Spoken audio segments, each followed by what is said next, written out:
Millones de personas pasan por Times Square cada año sin siquiera pensar en lo que hay debajo, y la mayoría se sorprendería al descubrir que este lugar no fue construido sobre terreno sólido, se levantó sobre un pantano inestable, un terreno tan poco confiable que incluso los primeros habitantes de América evitaron establecerse ahí por completo. Sin embargo, hoy en día esa misma tierra está repleta al máximo. Debajo de las calles, los corredores de servicios públicos se encuentran sobre los túneles del metro. Tuberías de vapor corren junto a antiguos tubos de correo y todo lo que está sobre la superficie depende de lo que está enterrado debajo. Entonces, ¿cómo fue que un pantano se convirtió en una de las intersecciones más famosas y más intervenidas por la ingeniería del mundo? Sigue con nosotros para descubrirlo mientras revelamos lo que hay debajo de Times Square. Soy su anfitrión Ryan Sokash y están viendo It's History.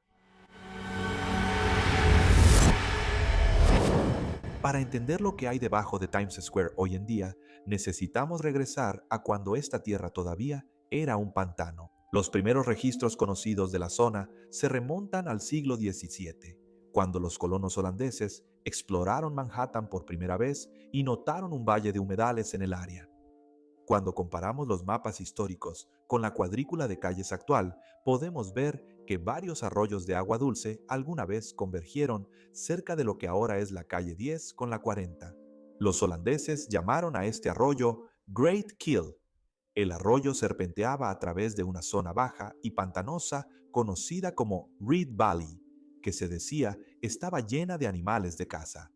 Desde ahí desembocaba directamente en una ensenada profunda del río Hudson, cerca de lo que hoy es la calle 42. Y así, basándonos en esta convergencia, podemos ver que Times Square fue fundada en un lugar nada obvio. Este tipo de terreno no era adecuado para asentamientos. Por eso, solo los colonos europeos, que tenían la capacidad de diseñar y remodelar la tierra, terminaron construyendo aquí. Así, solo en la era colonial encontramos rastros arqueológicos del primer asentamiento en lo que se convirtió en Times Square, aunque también existen algunos documentos. Más específicamente, sabemos que en el siglo XVIII este terreno formaba parte de la propiedad de John Morin Scott, un destacado abogado de Nueva York y general de la Guerra de Independencia de Estados Unidos. La casa señorial de Scott estaba situada cerca de la actual calle 43 Oeste, en un terreno elevado con vista a sus campos, que en ese entonces se usaban para la agricultura general y la cría de caballos. Recuerden esa última parte para más adelante. Después de que Scott falleció en 1784, sus tierras eventualmente fueron vendidas, pero las actividades comerciales que eligió seguirían vivas y definirían esta parte de la ciudad de Nueva York de una manera importante. Verán, a principios de 1800, la granja fue comprada por un cervecero nacido en Inglaterra que mantuvo la tierra como una granja rural. En lugar de subdividirla, él preservó la tierra como una granja abierta en el extremo norte de la ciudad.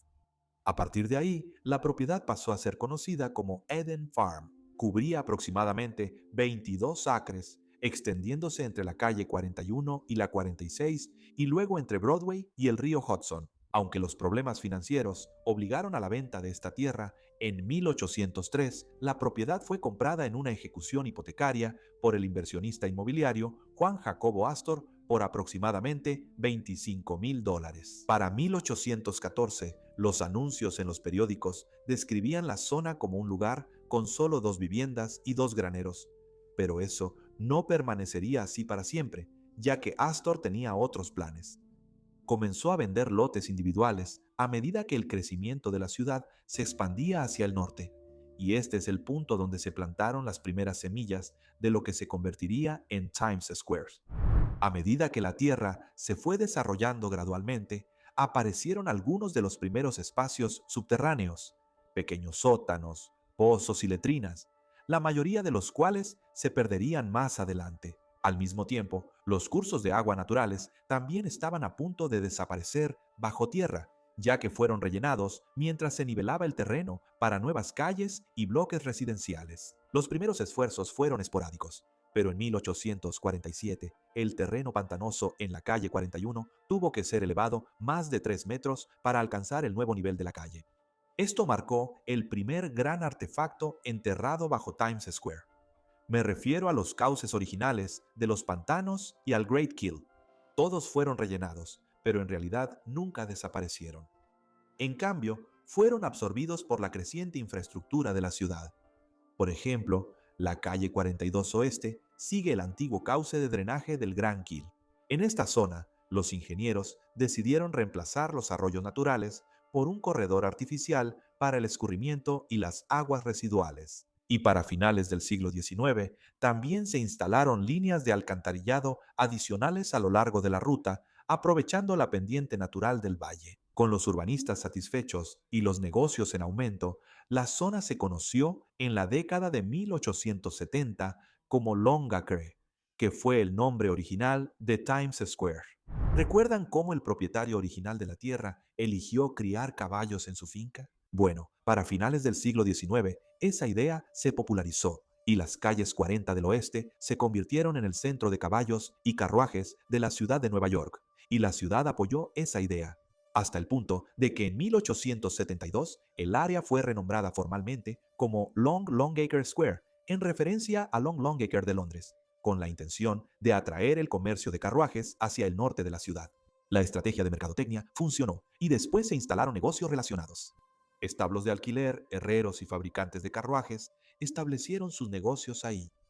Había una oportunidad inmensa en el mercado, ya que en su apogeo, la ciudad de Nueva York, por sí sola, mantenía casi 5.000 establos. Y es aquí donde Longacre Square realmente empezó a destacar. A medida que los negocios crecían, los edificios urbanos comenzaron a reemplazar los campos agrícolas a mediados y finales del siglo XIX. Durante este periodo, comenzaron a surgir nuevas formas de espacios subterráneos, en específico, las bóvedas bajo las aceras. Muchos de los primeros edificios comerciales extendieron cámaras de mampostería más allá de sus cimientos y debajo de las aceras públicas.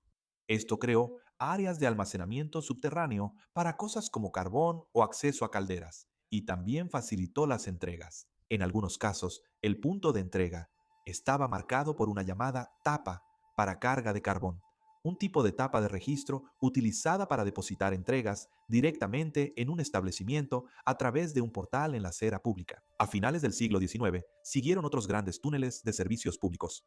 Las tuberías principales de agua se instalaron debajo de calles importantes como Broadway y la calle 42 Oeste. Estas eran alimentadas por el sistema Croton para abastecer edificios e hidrantes de la calle. Luego, pronto se sumaron las tuberías principales de gas, que alimentaban las lámparas de la calle y reemplazaron los sistemas anteriores a base de aceite, aunque no siempre tenían que construir más infraestructura, ya que estas tuberías normalmente se instalaban en los mismos corredores que ya ocupaban los alcantarillados, las líneas de agua, y esto aprovechaba el trabajo previo de nivelación y drenaje. Sin embargo, para finales del siglo XIX se añadieron los primeros sistemas eléctricos, y estos requerían un ambiente seco. Los cables se colocaban en zanjas poco profundas bajo tierra junto a los servicios públicos existentes, y era un requisito legal, ya que Nueva York había prohibido todo ese enredo de cables aéreos. Así que, con eso en mente, las líneas de telégrafo y teléfono llegaron a ocupar muchos de los mismos conductos que usaba la electricidad. Pero luego, otro sistema subterráneo importante se unió a la red de Longacre Square. Este sí requería excavación. Estoy hablando de la primera red urbana centralizada de vapor de Nueva York.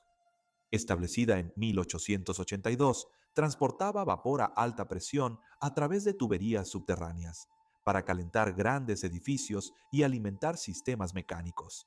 En consecuencia, a medida que el desarrollo comercial se desplazaba hacia el norte, se instalaron tuberías de vapor debajo de las principales calles de Midtown, incluyendo Broadway y la calle 42 Oeste, y necesito enfatizar que el sistema fue revolucionario, ya que eliminó la necesidad de calderas individuales, lo que significaba que todo ese smog podía reducirse un poco. Aunque en gran parte invisible, esta red de vapor se convirtió en un componente crítico, si no es que icónico, del entorno subterráneo de la plaza, permitiendo la expansión comercial que surgiría en el siglo XX. Y sí surgiría, pero esta parte es un poco irónica. Con el auge del comercio de carruajes, las masas llegaban a la zona, así que se introdujeron tranvías de cable a lo largo de Broadway para mover a los pasajeros más rápidamente. Y para ser justos, debemos agregar que este nuevo sistema también introdujo algunos elementos subterráneos,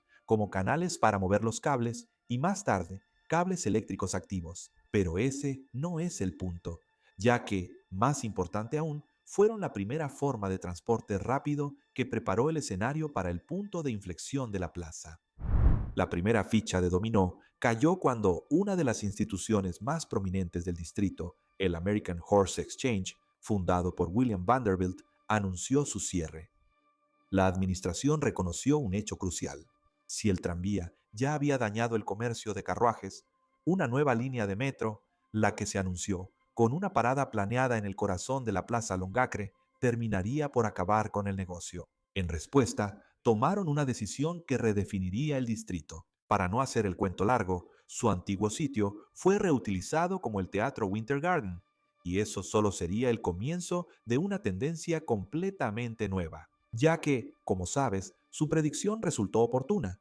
Entre 1900 y 1904, Nueva York comenzó a instalar su sistema de metro. Los ingenieros excavaron túneles de zanja y cubierta bajo Broadway y la calle 42, conectando la línea Interborough Rapid Transit directamente al corazón de la plaza. La estación resultante, ahora Times Square 42nd Street, se ubicó justo debajo de la intersección, conectando el servicio norte-sur bajo Broadway y luego este-oeste bajo la calle 42. Desde el principio, la estación incluía pasillos subterráneos que también permitían a los pasajeros moverse entre andenes sin siquiera tener que regresar al nivel de la calle. Y esto estableció una de las primeras redes de túneles peatonales a gran escala de la ciudad. De hecho, esta iba a ser la mayor adición a lo que hay debajo de Times Square, y vale la pena mencionar que esta nueva circulación subterránea transformó la superficie. Para el siglo XX, Longacre Square estaba listo para convertirse en lo que conocemos hoy en día. Siguiendo el ejemplo del Teatro Winter Garden, empezaron a aparecer más establecimientos similares. Los periódicos de la época describían el distrito como, cito, un resplandor de luces eléctricas, y sus calles estaban llenas cada noche de asistentes al teatro que llegaban en metro. Y muchos de estos visitantes venían de fuera de la ciudad. Así que, para acomodarlos, el Hotel Pabst se levantó en un sitio triangular en la calle 42 entre Broadway y la Séptima Avenida. Y aunque era moderno, resultó ser de corta duración, ya que su terreno fue codiciado por aquellos que buscaban moldear la percepción pública mucho más de lo que el teatro podía hacerlo. Me refiero a los medios. Con Longacre Square ahora siendo el centro cultural de Nueva York, se tomó la decisión de que el horizonte necesitaba ser remodelado y el nombre necesitaba una nueva distinción. Ansioso por afirmar su autoridad sobre la narrativa pública, el periódico The Times estableció su sede justo en la plaza, dominando el horizonte en el proceso. Ese mismo año, la ciudad renombró oficialmente Longacre Square como Times Square. Esta transformación, quizás más que cualquier otra anterior, fue explosiva, ya que, al darle los medios mayor proyección al lugar, vino un auge de la construcción. Pero recuerda, esto era un humedal hace apenas 2 siglos, y muchas de las realidades en cuanto a la dificultad de establecer una civilización ahí seguían siendo muy reales. Por ejemplo, los sótanos y cimientos se construyeron por debajo del nivel freático y requerían sistemas de bombeo complejos y muy costosos para manejar el agua subterránea y las filtraciones. Y muchos de estos edificios finalmente se conectaron a los túneles de transporte, que también necesitaban sus propios sistemas de bombeo. Esto creó un entorno estratificado y fragmentado de servicios y accesibilidad. Aunque ya no quedaban rastros del paisaje anterior de la zona, Times Square había adoptado su identidad moderna, una identidad posible gracias a lo que sucedía debajo de ella. En los años siguientes, se planearon y construyeron líneas de tren adicionales alrededor de los túneles originales de tránsito rápido. Específicamente, bajo los contratos duales de 1913, los operadores competidores añadieron nuevos sistemas de metro, transformando drásticamente el subsuelo. Luego, entre 1917 y 1919, se construyeron las plataformas de la línea Broadway debajo de la plaza, agregando niveles de túneles más profundos y nuevas estaciones junto a la infraestructura original de 1904. Estas adiciones mejoraron el área, convirtiéndola en un punto de intercambio de múltiples líneas. con vías y andenes apilados ocupando diferentes profundidades bajo la calle. A partir de ahí, a medida que se multiplicaron las líneas del metro, también creció la necesidad de más espacio subterráneo para peatones. Así que se excavaron nuevos pasillos, entrepisos y corredores de transferencia para conectar la creciente cantidad de andenes. Al mismo tiempo, algunas áreas debajo de la plaza empezaron a caer en el abandono. Por ejemplo, en 1918, cuando la ciudad reorganizó el servicio del metro en el llamado Sistema H, las vías originales que pasaban por debajo de la calle 42 se convirtieron en un servicio exclusivo de lanzadera de la calle 42. Y esto, curiosamente, dejó atrás una vía sellada, andenes acortados y restos estructurales. Y casi se me olvida que, por esa época, el sistema subterráneo de correo neumático de la ciudad estaba en su apogeo, y un centro clave de esta actividad era la oficina de correos de la estación Times Square en la calle 39 Oeste. Aunque eran invisibles desde la superficie, estos tubos formaban un enorme sistema subterráneo de comunicación en toda la ciudad que permaneció en uso hasta mediados del siglo XX. Así que, con los túneles del metro cruzándose en varios niveles, los tubos de correo corriendo en todas direcciones, los corredores de servicios públicos entrelazados entre ellos y los sótanos profundos de los edificios llenando el espacio restante. Se puede decir con seguridad que el subsuelo de Times Square se había convertido en uno de los entornos más complejos y estratificados de los Estados Unidos. A comienzos de los años 20, la expansión dio paso a la reconfiguración. Los espacios subterráneos existentes se reutilizaban en lugar de ser reemplazados. Sin embargo, ese proceso se estancó con la llegada de la Gran Depresión, un periodo que resultó ser muy difícil para la reputación de Times Square. De vuelta a la superficie, Times Square sobrevivió atendiendo a las audiencias masivas, un cambio que más tarde abriría la puerta a diversiones de mal gusto y a un ambiente más orientado a los adultos. Y desafortunadamente, esta era realmente la única manera de avanzar. Y funcionó. El distrito se mantuvo brillante y concurrido, pero el énfasis cambió del prestigio al volumen. Y a medida que la historia se desarrollaba, Times Square se hizo conocido por distracciones baratas y accesibles, y eso por decirlo amablemente. Y con esa reputación más sórdida vino una mayor accesibilidad.